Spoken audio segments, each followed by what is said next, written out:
বিসমিল্লাহির রহমানির রহিম। প্রিয় ছাত্রছাত্রীবৃন্দ, আসসালামু আলাইকুম। কেমন আছো সবাই? নিশ্চয়ই ভালো আছো। স্বাগতম জানাচ্ছি অনলাইনের ষষ্ঠ এবং সপ্তম শ্রেণীর ছেলে মেয়েদেরকে আজকের বাংলাদেশ ও বিশ্ব পরিচয়ের ক্লাসে। ছাত্রছাত্রীরা,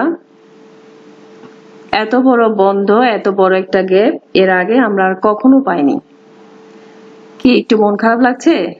অনলাইনের ক্লাস আর ভালো লাগছে না? তোমরা আল্লাহর কাছে বেশি করে দোয়া করো যেন এই সময়টা খুব দ্রুতই শেষ হয়ে যায় আর আমরা আগের মতো করে আবার ক্লাসে ফিরতে পারি। পরীক্ষার সাজেশনটা কিন্তু আমি দিয়ে দিয়েছি। তোমরা কি পড়াশোনা করতে বসে গেছো? না গেলে আর দেরি করা যাবে না, এখনই পরীক্ষার জন্য প্রস্তুত হতে থাকো। সামনে হচ্ছে তোমাদের বার্ষিক পরীক্ষা। এই পরীক্ষার পরেই কিন্তু তোমাদের রোল নির্ধারণ হবে, ফার্স্ট সেকেন্ড থার্ড কে হবে, একটা গুরুত্ব কিন্তু থাকছেই। তো পরীক্ষার পরে কিন্তু মন খারাপ করে কোনো লাভ নেই। এখন প্রস্তুতির সময়, এখন থেকে কি তোমরা প্রস্তুতি নিতে থাকো। লেখাপড়ার সাথে খেলাধুলা, ভিডিও গেম, টেলিভিশন দেখা, বন্ধুদের সাথে আড্ডা দেওয়া এসব যে করবা না তা না, তবে পরীক্ষার আগে ম্যাক্সিমাম সময়টা তোমরা পড়াশোনায় দিবা আর সবই করবা, তবে সেটা লিমিটেশন অনুযায়ী টাইমলি করবা। ছাত্রছাত্রীরা, তোমাদের চলছে রিভিশন ক্লাস। আমি এবং শিলা ম্যাম, আমরা দুইজন ম্যামই তোমাদের বাংলাদেশ ও বিশ্ব পরিচয়ের ক্লাসটা করেছি। সেই জন্যই কিন্তু আমাদের সাজেশনটা খুব দ্রুতই শেষ হয়েছে। তো রিভিশন ক্লাসের জন্য আজকে কি থাকছে আমি কিছু বলছি না, তোমরা স্লাইডে কিছু পিকচার শো হচ্ছে সেগুলি লক্ষ্য করো আর ভাবতে থাকো আজকে পাঠের বিষয় কি হবে। ছাত্রছাত্রীরা, তোমরা এখানে দেখছো সুনাগরিক। আমার 7 এর ছেলেরা কিন্তু বেশ এক্সপার্ট হওয়ার কথা এখন। সুনাগরিক কি? আত্মসংযম, বুদ্ধিমত্তা, বিবেক, এই 3টা গুণ থাকলেই কি হয়? সুনাগরিক হয়। 6 এর ছেলেরা যে জানবে না তা না, 6 এর ছেলেরাও জানো। এরপরে এখানে দেখা যাচ্ছে কি তোমাদের মতো করে স্টুডেন্ট, কিন্তু এরা প্রযুক্তির মতো করে তোমাদের মতো করে কি অনলাইনে ক্লাস নিচ্ছে, প্রযুক্তি ব্যবহার করে লেখাপড়ার সাহায্য নিচ্ছে। লাল সবুজ দিয়ে কি তৈরি করা হচ্ছে? বাংলাদেশের ম্যাপ। আর বাংলাদেশ মানেই কি অনেক জনগণ, অনেক জনসাধারণ, সেটাই তোমরা দেখছো। তাহলে আমাদের আজকের পাঠ কি হবে? এত মানুষ দেখলা, সুনাগরিক দেখলা, স্টুডেন্ট দেখলা, তারপর হচ্ছে জনসাধারণের একেবারে ঢল দেখলা, সমাবেশের মতো করে একসাথে অনেক মানুষের জড়ো হওয়া। তাহলে আজকে থাকছে সেই নাগরিক। 6 এবং 7 এর দুটো ক্লাসে কিন্তু নাগরিকের উপর অধ্যায় রয়েছে, আর সেখান থেকে তোমাদের আজকে রিভিশন ক্লাসের পাঠ থাকছে নাগরিকের উপর। ছাত্রছাত্রীরা, আজকের ক্লাস থেকে তোমরা যা জানবে শিখন ফলে এক নজরে দেখে নাও। নাগরিক কাকে বলে, নাগরিকের বৈশিষ্ট্য, নাগরিকের দায়িত্ব সম্পর্কে জানতে পারবে। তাহলে চলো আমরা আর দেরি না করে আমাদের এই পড়াগুলো স্লাইডের সাথে সাথে জানার চেষ্টা করি। আবারও কিছু স্লাইডে তোমাদের সামনে কিছু পিকচারই শো করছে। ছাত্রছাত্রীরা, আবার আসছে বাংলাদেশের মানচিত্র লাল সবুজে, আর সেখানে বাংলাদেশ মানেই কি অনেক মানুষ। আবার এখানে দেখা যাচ্ছে জনসাধারণের মানববন্ধন। কখন হয় সেগুলি? সরকারের কাছে বিভিন্ন দাবি দাওয়া যদি থাকে তখন শান্তি সম্প্রীতি বিভিন্ন সমঝোতার লক্ষ্যে এই মানববন্ধন গুলো আমরা এভাবেই জনসমাবেশ করতে দেখি।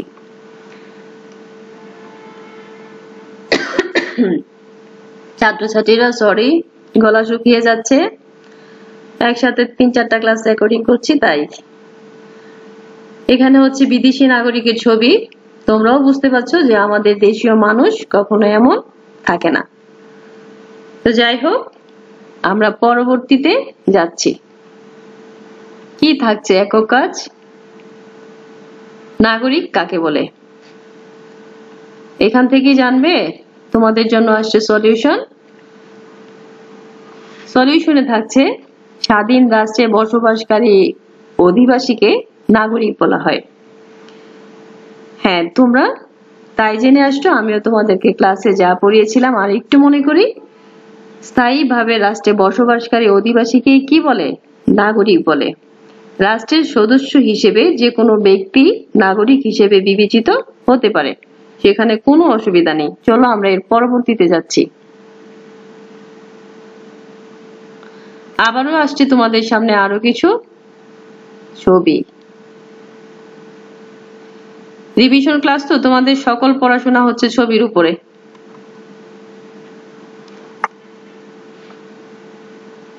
ছবিতে কি দেখা যাচ্ছে? এই যে গত স্লাইডটিতে আমি বললাম মানববন্ধন মানে অনেক মানুষের সমাবেশ থাকবে। বাংলাদেশের মানচিত্র দেখাচ্ছে, বিভিন্ন বিভাগগুলোকে কালার করে দেখানো হয়েছে।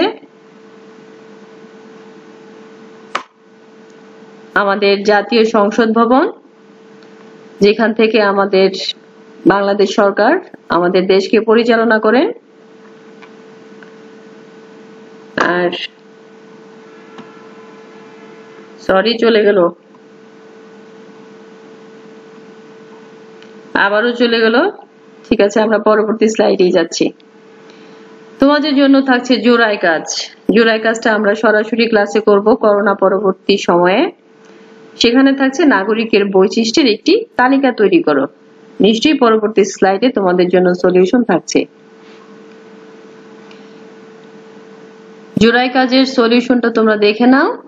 নাগরিকের বৈশিষ্ট্য প্রথমেই হচ্ছে রাষ্ট্রের প্রতি আনুগত্য হতে হবে, রাষ্ট্রের অনুগত থাকতে হবে। এরপরে রাষ্ট্রের প্রতি দায়িত্ব কর্তব্য পালন করতে হবে। তুমি যখন রাষ্ট্রের কাছ থেকে কিছু নিবে, রাষ্ট্রের কে কিছু দিতে হবে না, সেখান থেকে রাষ্ট্রের কিছু অধিকার ভোগ করবে। আর তুমি যখনই অধিকার ভোগ করবে, রাষ্ট্রের কিছু দায় দায়িত্ব তোমার উপর এসে পড়বে, সেগুলো তোমাকে অবশ্যই পালন করতে হবে। পরে থাকছে রাষ্ট্র থেকে রাজনৈতিক এবং সামাজিক অধিকার ভোগ করতে হবে তোমাকে। নাগরিক হতে হলে এটা হচ্ছে আরেকটা বৈশিষ্ট্য। আর এরপরে দেখাচ্ছে রাষ্ট্রের স্থায়ী বাসিন্দা। তাহলে নাগরিকের বৈশিষ্ট্য হচ্ছে চারটা: রাষ্ট্রের প্রতি অনুগত থাকা, স্থায়ী বাসিন্দা হওয়া, রাষ্ট্রের অধিকার ভোগ করা, দায়িত্ব কর্তব্য পালন করা এবং সামাজিক ও রাজনৈতিক অধিকার ভোগ করা। আবারও আসছে তোমাদের জন্য ছবি।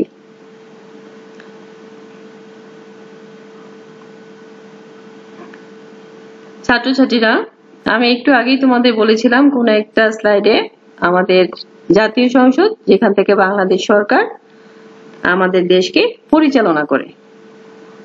আর তোমরা আরেকটা জিনিস জানবে, এরাই হচ্ছে কি আমাদের দেশের ঊর্ধ্বতন কর্মকর্তা বলতে যা বোঝানো হয়। হ্যাঁ, যারা দেশ পরিচালনার কাজে দায়িত্বে নিয়োজিত থাকেন, এরাই জাতীয় সংসদে বসেন।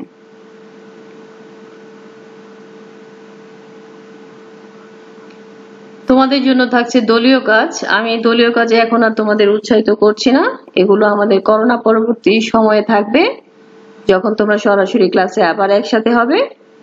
আর কি কাজ সেটা দেখে নিতে পারো। দেশের উন্নয়নে নাগরিকের ভূমিকা কি? তোমাদের জন্য আসছে মূল্যায়ন। এতক্ষণ যা যা দেখলা, যা যা পড়লা স্লাইড থেকে, সেখান থেকে এখন চলছে মূল্যায়ন। মূল্যায়ন এক নজর দেখে ফেলো। নাগরিক হতে হলে তোমার কি থাকতে হবে? নাগরিক হতে হলে প্রয়োজন রাষ্ট্র। যখন এই রাষ্ট্র হবে, তখনই কি সেখানে নাগরিকের প্রশ্ন উঠবে। পরে থাকছে নাগরিকের বৈশিষ্ট্য। নাগরিকের বৈশিষ্ট্যের জন্য এই যে তুমি গত স্লাইড থেকে জানলে, রাষ্ট্রের প্রতি অনুগত থাকতে হবে, স্থায়ী বাসিন্দা হতে হবে, রাষ্ট্রের প্রতি দায়িত্ব ও কর্তব্য পালন করতে হবে। তাহলে এখানে রাইট উত্তর হচ্ছে সব কয়টা। পরবর্তীতে কি থাকছে? রাষ্ট্রের দায়িত্ব বিপদগ্রস্তকে সাহায্য করা। সরি, রাষ্ট্রের না, নাগরিকের দায়িত্ব। নাগরিকের দায়িত্ব হচ্ছে বিপদগ্রস্তকে সাহায্য করে, এটা হচ্ছে সঠিক উত্তর হবে। আমরা চলে যাচ্ছি আমাদের বাড়ির কাজে। বাড়ির কাজের জন্য দেশের উন্নয়নে নাগরিকের ভূমিকা কি? 5টি বাক্যে লিখে আনবে। এই কাজটা অবশ্যই করবে, এটা তোমাদের জন্য থাকবে আমার হোয়াটসঅ্যাপে আপলোডের কাজ। আর সেই সাথে আমি আরেকটু বাড়ির কাজ বাড়িয়ে দিচ্ছি, সামনে বার্ষিক পরীক্ষা 10টা বহু নির্বাচনী তৈরি করবে নাগরিকের চ্যাপ্টার থেকে। আমরা চলে আসছি আমাদের ক্লাসের একেবারেই শেষের দিকে। আর শেষ করার আগে বলবো, তোমরা হচ্ছ 6, 7 আমার সবচেয়ে ছোট ক্লাসের ছেলে মেয়েরা, এই জন্যই বোধহয় আমি তোমাদেরকে বেশি মিস করি।